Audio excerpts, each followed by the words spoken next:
हार गया जो हिम्मत साथी, जीती बाजी हार गया, साहस करके कूद गया जो वह सागर के पार गया। बार बार गिरकर उठता है, उठकर कदम बढ़ाता है, मंजिल की छाती पे अड़ा वही वीर लहराता है।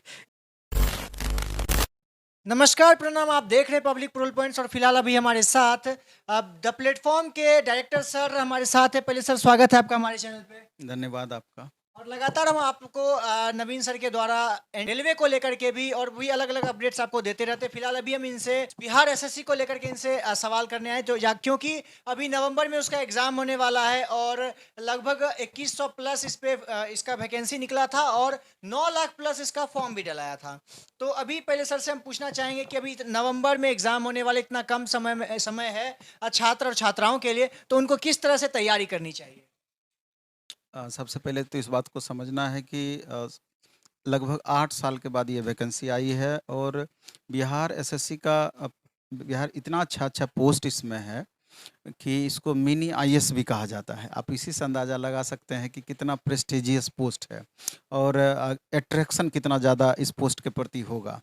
तो जो भी स्टूडेंट बीपीएससी का तैयारी करते हैं, यहाँ बिहार के संदर्भ में अगर यूपीएससी का भी बच्चे तैयारी करते हैं या एसएससी रेलवे वाले जो भी तैयारी करते हैं, तो सबका एक ध्येय होता है कि अगर हमको मौका मिले तो बिहार एसएससी ग्रेजुएट लेवल वाला में हो जाता तो हमारा एक अलग हमारा भविष्य आगे बढ़ पाता। तो ये चाहत निश्चित रूप से सारे स्टूडेंट में होती है। अब सवाल उठता है कि 9,15,000 स्टूडेंट फॉर्म भरे हुए हैं, 2187 सीट है, तो आप कंपटीशन का लेवल समझ सकते हैं। और उसमें भी सारे अच्छे-अच्छे बच्चे जितने भी हैं, सब इस फॉर्म को भरे हुए हैं, तो इसलिए कंपटीशन बहुत आसान नहीं होना है। और जिसका इसका सिलेबस जिस तरह का है, तो इसमें जनरल तैयारी करने वाले बच्चे भी कंफर्ट फील करते हैं। दरोगा सबका तैयारी करते हैं बीपीएससी का, उनके लिए परेशानी थोड़ा क्या बढ़ जाती है कि मैथ और रीजनिंग को लेकर के बढ़ जाती है। और अन्य एग्ज़ाम्स की भी जो तैयारी करते हैं, तो वो भी कंफर्ट फ़ील करते हैं चूँकि पेपर का एडजस्टमेंट इस तरह का है, तो उनको लगता है कि नहीं हमारा तैयारी बहुत बेहतर इसमें हो सकता है। इसलिए बहुत सिलेबस भी अट्रैक्ट करता है और यही अट्रैक्शन कहीं न कहीं कट ऑफ को बढ़ाता है। तो हमारा ये मानना है कि चूँकि 150 क्वेश्चन पूछा जाएगा, 50% वेटेज जीएस का है, 50% वेटेज मैथ रीजनिंग मिला करके है और मैथ रीजनिंग में जनरली देखा जाता है कि ये दोनों ऐसा पेपर है कि अगर आपका कंसेप्ट क्लियर है तो 100% स्कोर कर सकते हैं। 100% स्कोर संभव है। तो 75 में से यानी 50 रीजनिंग और 25 मैथ में 75 में से अगर चाहेंगे तो आप 70-72 मार्क्स तक ला सकते हैं। या यूँ कहिए कि 68 से लेके 75 मार्क्स तक ला सकते हैं। और जब तक इस 2 पेपर में बहुत अच्छा मार्क्स नहीं लाइएगा, तो ओवरऑल जो सेफ स्कोर तक पहुँचने वाली बात होगी, तो मेरे ख्याल से वहाँ प्रॉब्लम होगा पहुँचने में। दूसरा है कि अगर मैथ रीजनिंग को छोड़ा जाए तो उसके बाद देखा जाए तो साइंस का अहम रोल है। 25 क्वेश्चन लगभग साइंस से पूछा जाना है और अभी जो रेलवे वगैरह के बच्चे तैयारी किए हैं, तो 25 क्वेश्चन साइंस का ही उधर प्रैक्टिस किए हैं।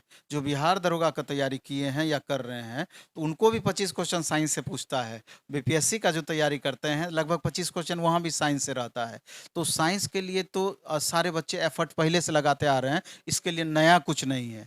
बाकी 50 क्वेश्चन जो जीएस सेक्शन का है, उसमें आपका history, polity, economy, geography, traditional GS, current affairs 2-4 question, 5 question Bihar section से भी रह सकता है। इसको मिला करके 50 क्वेश्चन उधर पूछा जाना है। तो लास्ट मोमेंट में हमारा ये कहना है कि अगर आपका सिलेबस पहले से कवर है, तो जितना अधिक से अधिक आप प्रैक्टिस करेंगे, उतना ही परफॉर्मेंस आपका इम्प्रूव करता चला जाएगा। और पिछले बार का जो प्रश्न पत्र का लेवल रहा है, तो निसंदेह इधर जो एग्ज़ाम इस बार होना है, तो हमको लगता है कि उससे 10 से 20% क्वेश्चन का लेवल टफ ज़रूर रहेगा। क्योंकि हाल के दिनों में जितनी भी एग्ज़ाम्स हो रही है, मैक्सिमम के क्वेश्चन का लेवल को लगातार बढ़ाया जा रहा है। तो उसी हिसाब से आपको माइंड मेकअप भी रखना चाहिए। और कुछ-कुछ क्वेश्चन हाल के दिनों में क्या एक्स्ट्रा पूछ रहा है, कौन-कौन से सेक्शन से कुछ एक्स्ट्रा टच किया जा रहा है, उसको भी ध्यान में रखना चाहिए। और 6 महीने से साल भर का करंट अफेयर्स भी, चूँकि करंट अफेयर्स का भी इसमें अच्छा खासा वेटेज रहता है, उसको भी देखना चाहिए। और ओवरऑल अगर सेफ स्कोर की ही अगर हम बात करें, तो ये क्वेश्चन के लेवल पे वैसे निर्भर करता है कि एग्ज़ाम में जो क्वेश्चन पूछा जाएगा, उसी के आधार पर आपका कट ऑफ भी तय होता है। अगर पिछले बार का क्वेश्चन का लेवल जैसा था, अगर वैसा पूछ दिया, तो आपको 130 प्लस करना पड़ेगा। जनरल कैटेगरी की बात कर रहे हैं। अगर क्वेश्चन का लेवल 20% बढ़ा दिया है, तो वही 120-22 के लगभग इसका कट ऑफ जा सकता है। तो और फिर उसके बाद आप देखेंगे महिलाओं के लिए यहाँ स्पेशल रिजर्वेशन है 35% का, स्पेशल रिजर्वेशन है। तो महिलाओं के लिए भी अच्छा अपॉर्च्युनिटी है। अगर थोड़ा-सा वो अपना प्रयास बढ़ा देती हैं, अपना एफर्ट बढ़ा देती हैं, तो हो सकता है कि उनके लिए एक अच्छा ये मौका साबित हो।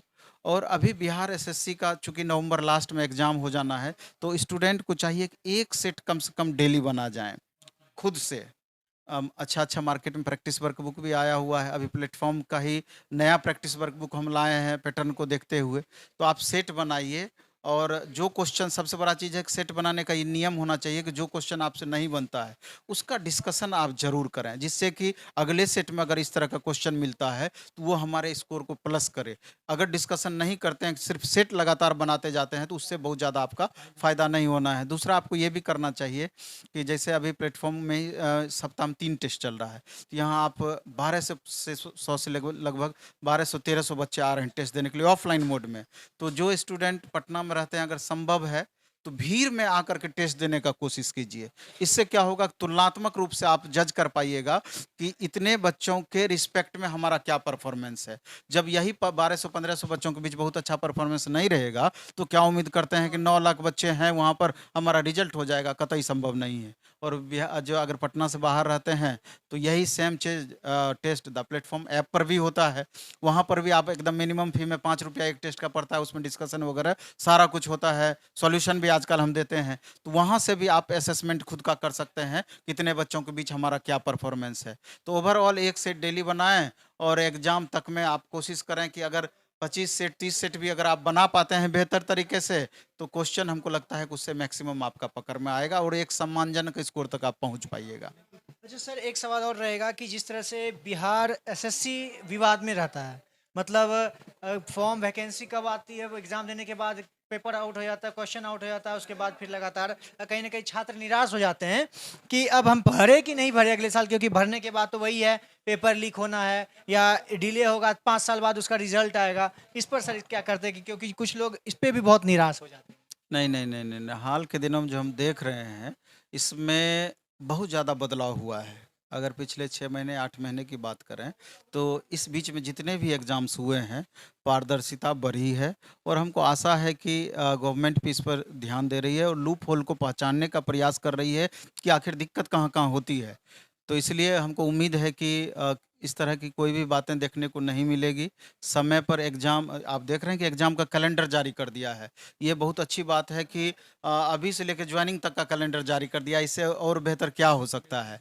तो अभी इस तरह की बातें नहीं हैं और वो बच्चे कम्फ़र्ट फ़ील इस मामले में कर सकते हैं कि फ़िलहाल पटरी पर आ गया है सारा कुछ। अच्छा, इससे पहले तो बीपीएससी जो कि बहुत बड़ा एग्जाम बोला जाता था हमारे बिहार का, जब उसमें इस तरह की हो सकती है, और बिहार एसएससी तो लगातार ही था, मतलब जो बीपीएससी का लेवल था उस लेवल पे जब इस तरह की घटना हो जाती थी, और बिहार एसएससी पे तो लगातार ही होता रहता था, तो क्या लगता है कि इस बार सही मायने में बिहार एसएससी अपना जो बदनामी में से भी चल रहा है, क्या उस बदनामी को ख़त्म कर पाएगा? निश्चित रूप से ख़त्म करने की ओर अग्रसर है क्योंकि बीपीएससी में जितनी सरकार की किरकिरी हुई है, तो वो गवर्नमेंट हमको लगता है कि इस मामले में अलर्ट है। हालाँकि बिहार के संदर्भ में कुछ भी कहना बड़ी मुश्किल हो जाती है, ठीक रहेगा, कब गड़बड़ हो जाएगी, ये बातें थोड़ा-सा लगता है कि आप एकदम कन्फर्म होकर के नहीं बोल सकते हैं। क्योंकि जितने यहाँ गवर्नमेंट कोशिश करती है, उससे ज़्यादा यहाँ का सेटर सब भी इतना एक्सपर्ट है कि वो भी अपना दिमाग लगाती है। तो लेकिन हमको नेगेटिव बातों पे ध्यान नहीं देना है, हमेशा पॉजिटिव बातें ही स्टूडेंट को सोचनी चाहिए क्योंकि नेगेटिव बात आपके दिमाग में बैठ जाएगी। हो सकता है उसके कारण 1 के 2 नंबर कम आए तो दौर से बाहर करने के लिए वही 1-2 नंबर आपका काफ़ी रहेगा। इसलिए उन बातों को इग्नोर करते हुए कैसे हमारा रिज़ल्ट हो जाए, तो उसके लिए आपको प्रयास करना चाहिए और चूँकि बीच में दीपावली, छठ वगैरह का भी छुट्टी है, तो उस छुट्टी का भी मैक्सिमम यूज़ करना चाहिए क्योंकि एक बार अगर आपका रिज़ल्ट हो जाएगा, ज़िंदगी भर आप दिवाली मनाते रहेंगे। इस बात को भूलना नहीं चाहिए। बिल्कुल। और सर आखिरी में चाहूँगा कि आप कुछ लाइन बोल करके कुछ छात्र छात्राएं जो भी इसको लेकर के लगातार निराश हैं, लगातार टेंशन में रहते हैं, तो उनको कहें कि आपने लगातार बच्चों के लिए जो भी छात्र छात्राएं होते हैं उनको आप मोटिवेट करते हैं अपने बातों से, तो एक लाइन में चाहूँगा फिर से उन लोगों के लिए बोल दे जो कि इसको लेकर काफ़ी डिप्रेशन। नहीं, नहीं, एक्चुअली में हम यही कहना चाहेंगे, इसमें बहुत सारे ऐसे स्टूडेंट आपको मिलेंगे कि पिछले कई एग्ज़ाम में लगातार असफलता का स्वाद चखे हैं। इसलिए कई सारे स्टूडेंट फ्रस्ट्रेट भी हो जाते हैं।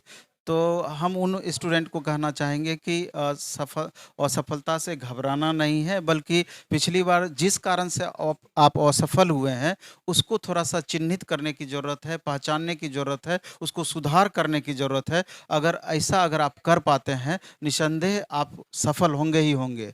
और कहा भी जाता है कि हार गया जो हिम्मत साथी, जीती बाजी हार गया, साहस करके कूद गया जो वह सागर के पार गया। बार-बार गिरकर उठता है, उठकर कदम बढ़ाता है, मंजिल की छाती पे अड़ा वही वीर लहराता है।